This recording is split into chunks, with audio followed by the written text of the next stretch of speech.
नमस्कार। आज हम वेब सिक्योरिटी की दुनिया में एक बहुत ही जरूरी चीज को समझने वाले हैं।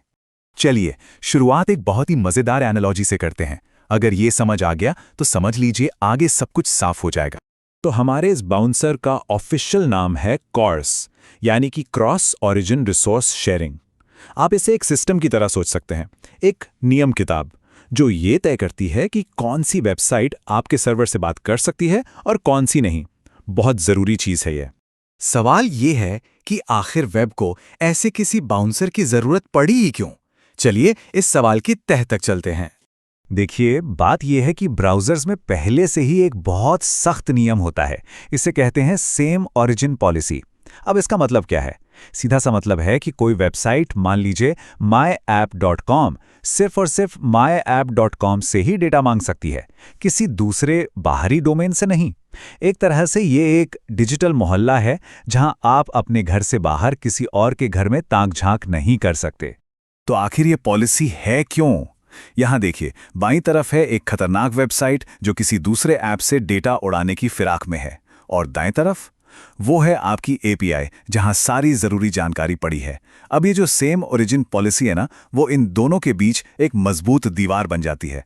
ब्राउजर अपने आप ही उस खतरनाक रिक्वेस्ट को रोक देता है। कह सकते हैं कि ये वेब का पहला सिक्योरिटी गार्ड है। ठीक है, तो अब देखते हैं कि कॉज आखिर कैसे सही मेहमानों को अंदर आने का रास्ता देता है और बिन बुलाए मेहमानों को बाहर का रास्ता दिखाता है। तो ये सब होता कैसे है? ये सिर्फ 4 स्टेप्स की एक सीधी सादी बातचीत है जो ब्राउज़र और सर्वर के बीच होती है। स्टेप 1, आपका ऐप एक एपीआई को कॉल करता है। स्टेप 2, ब्राउज़र उसे बीच में ही पकड़ लेता है और सर्वर से पूछता है, सुनो, क्या ये myapp.com गेस्ट लिस्ट में है? स्टेप 3, अगर सर्वर कहता है हाँ, आने दो, तो रिक्वेस्ट आगे बढ़ती है। अगर ना, तो ब्राउज़र उसे वहीं पे ब्लॉक कर देता है। और आखिरी स्टेप, सर्वर अपनी मंजूरी एक स्पेशल कोड यानी हेडर के जरिए भेजता है। और सबसे मजेदार बात, ये सब कुछ बैकग्राउंड में होता है, पता भी नहीं चलता। तो ये स्पेशल हेडर या गेस्ट लिस्ट है क्या? इसका नाम है एक्सेस कंट्रोल अलाउ ओरिजिन। सारा खेल इसी का है। सर्वर इसी हेडर के जरिए ब्राउजर को एकदम साफ साफ बताता है कि कौन कौन से डोमेन उसके डेटा को देख सकते हैं। असली गेस्ट लिस्ट असल में यही एक लाइन का कोड है। चलिए अब जरा बड़े पिक्चर को देखते हैं। असल दुनिया में ये सिक्योरिटी गेट्स इतने जरूरी क्यों हैं? देखिए, ये सिर्फ एक टेक्निकल डिटेल नहीं है, ये आज के वेब का एक बहुत बड़ा आधार है जो उसे सुरक्षित भी रखता है और कनेक्टेड भी। कॉर्स यूजर्स के डेटा को खतरनाक हमलों से बचाता है। ये एपीआईज को इजाजत देता है कि अलग अलग ऐप्स उन्हें सेफ तरीके से यूज कर सकें। और सबसे जरूरी बात, ये डेवलपर्स के हाथ में पूरा कंट्रोल देता है कि उनके डेटा को कौन एक्सेस कर सकता है और कौन नहीं। और ये सिर्फ किताबी बातें नहीं हैं, ये असल में हर जगह हो रहा है।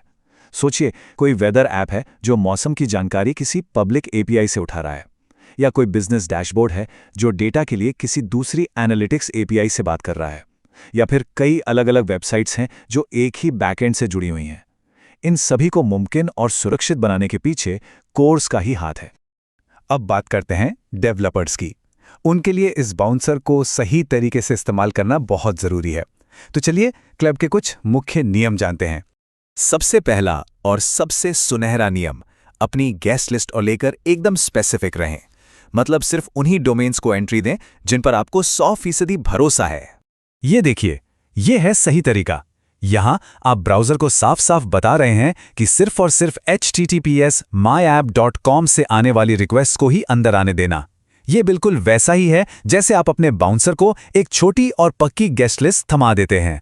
और ये वाला तरीका बहुत खतरनाक है। यहां जो स्टार लगा है उसका मतलब है कोई भी आ सकता है।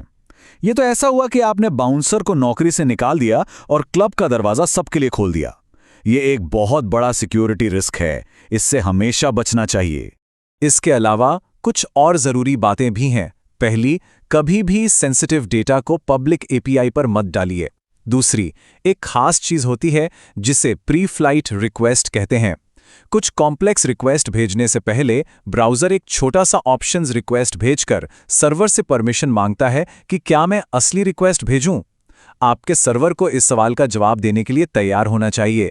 ये एक और एक्स्ट्रा लेयर है सिक्योरिटी की। और हाँ, अपनी सेटिंग्स को क्रोम, फायरफॉक्स, सफारी सब पर टेस्ट करना कभी ना भूलें। तो कुल मिलाकर बात यह है कि कोर्स वो बाउंसर है जो एक सुरक्षित और आपस में जुड़े हुए वेब को मुमकिन बनाता है। ये एक ऐसा सिस्टम है जो सिक्योरिटी और कोलैबोरेशन दोनों को एक साथ चलने देता है।